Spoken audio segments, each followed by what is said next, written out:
Welcome back, students. As you know that we are discussing about the topic motion and time, and already we had learned a lot of things related to motion and time. And in our previous video, I had told you about the measurement of time. So today, I'm going to tell you about the simple pendulum. Let's see here. Simple pendulum होता क्या है? As you can see in the diagram, जो diagram given है बेटा आप उसमें देख सकते हैं. It consist of a small metallic ball called bob suspended from a rigid stand by a string. क्या है? एक स्मॉल बॉब मेटेलिक बॉल होती है जिसे हम लोग बॉब बोलते हैं, और उसे हम क्या करते हैं, एक स्ट्रिंग की हेल्प से सस्पेंड कर देते हैं फ्रॉम एनी फिक्स्ड पॉइंट, किसी एक फिक्स्ड पॉइंट से. When the bob is at rest, जब ये बॉब रेस्ट में होता है, it is said to be in its mean position. Means जो सेंटर है बेटा, पॉइंट ओ जो है, वहां पे क्या होता है, बॉब जो है ये रेस्ट की पोजीशन में होता है, और इसे हम लोग बोलते हैं main position of the pendulum. When the bob is displaced slightly, यदि इस बॉब को हम थोड़ा बहुत मूव कराएंगे, तो पेंडुलम क्या है, ये मूव करना स्टार्ट करेगा to and fro about its mean position. अपने मेन पोजीशन से टू एंड फ्रो मूव करना स्टार्ट करेगा. The pendulum is said to complete one oscillation when the bob moves from O to A, then from A to B and back from B to O. Means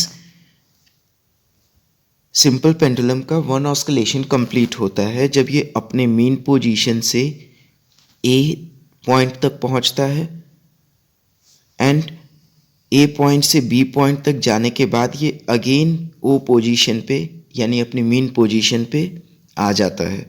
इसका मतलब होता है कि इसने one oscillation complete कर लिया. The pendulum also completes one oscillation when the bob moves from one extreme position to other. यानी एक पोजीशन से दूसरे पोजीशन तक जाना और वहां से फिर रिटर्न सेम पोजीशन पे आ जाना. इस प्रोसेस को हम वन ऑस्किलेशन काउंट करते हैं. The time taken by the pendulum to complete one oscillation complete करने में जो टाइम लगता है पेंडुलम को, उसे हम लोग टाइम पीरियड बोलते हैं. The time period of a pendulum of a given length of a string is always the same. जो टाइम पीरियड होता है पेंडुलम का किसी दिए गए स्ट्रिंग के लेंथ के लिए, ये हमेशा सेम होता है, इक्वल होता है. Okay. The constituency of the time period of a pendulum was first discovered by an Italian astronomer Galileo Galilei. Pendulum के टाइम पीरियड की कॉन्स्टेंसी को फर्स्ट डिस्कवर करने वाले थे Italian astronomer Galileo Galilei. He was sitting in a church when he noticed that a lamp suspended from the ceiling with a chain was moving slowly. वो एक church में बैठे हुए थे जब उन्होंने नोटिस किया कि एक लैंप जो है, जो कि सीलिंग से लटक रहा है एक चेन की हेल्प से, वो धीरे धीरे टू एंड फ्रो मोशन कर रहा है. To his surprise, his pulse beat the same number of times each time the lamp completed one oscillation. और उन्होंने ये ऑब्जर्व किया कि जैसे जैसे वह वन ऑस्किलेशन कंप्लीट कर रहा है वैसे वैसे ही उनकी जो पल्सेस हैं उसी अकॉर्डिंग चल रही हैं. So he verified his observation by experimenting with various pendulums. और इसके लिए उन्होंने कई पेंडुलम्स की हेल्प ली, कई पेंडुलम्स को ऑब्जर्व किया, और उन्होंने यही पाया कि यदि एक गिवन लेंथ है पेंडुलम के स्ट्रिंग की, then it always takes the same time to complete one oscillation. तो वह एक ऑस्किलेशन कंप्लीट करने में सेम टाइम लेता है। The findings of Galileo led to the development of pendulum clocks. और इस डिस्कवरी से, गैलीलियो की इस डिस्कवरी से, इस ऑब्जर्वेशन से पेंडुलम क्लॉक की डेवलपमेंट हुई। The first pendulum clock was developed by a Dutch mathematician and scientist Christiaan Huygens.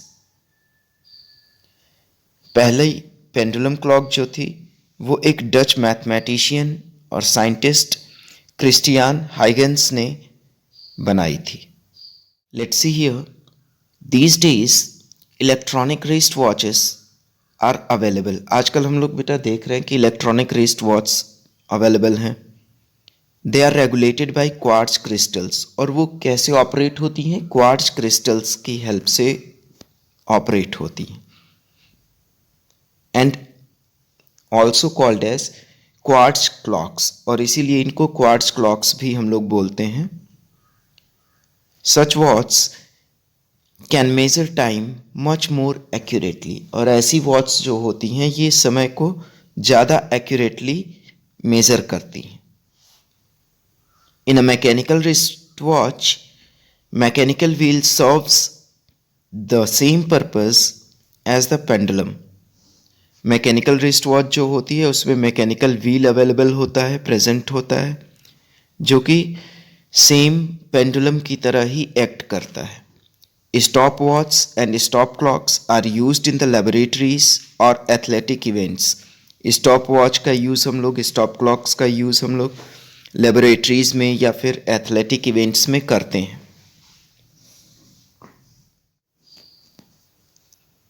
So students, here you can see that some units of time, and the standard unit of time is second. We also represent second by small s.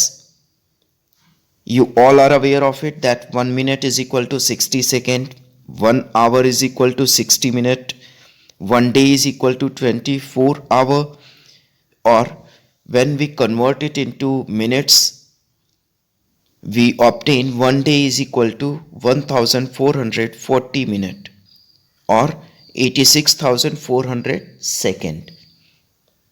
Another thing is 1 year is equal to 365 days. Okay, so let's see here the clocks whatever we are using in laboratories or in athletic events like a stop clock and a stopwatch. And after this, come to the next point, that is distance time graph. The motion of a moving body is best represented by a line graph called distance time graph. किसी भी moving body को यदि हमें represent करना है बेटा on a graph paper, then we can represent it accurately by the distance time graph. All vehicles are fitted with a speedometer and an odometer. सभी vehicles में यदि आप ऑब्जर्व करोगे बेटा तो यही पाओगे कि उसमें एक स्पीडोमीटर होता है, एक ओडोमीटर होता है। स्पीडोमीटर क्या करता है? Gives the speed of the vehicle in kilometre per hour. Speedometer जो है ये व्हीकल की स्पीड बताता है किलोमीटर पर आवर में at a particular point of time, किसी भी निश्चित समय पे। On the other hand, the odometer measures the distance covered by the vehicles. Odometer का वर्क होता है कि डिस्टेंस मेजर करना, कितनी डिस्टेंस व्हीकल ने कवर की है वो ये डिनोट करता है, बताता है हमें। Okay, let's see here the diagram of a speedometer and odometer. And with this diagram, this is all for today's class, and in our coming videos we will learn to represent, to plot a distance time graph and some other things related to motion and time. So thank you and have a nice time to you all.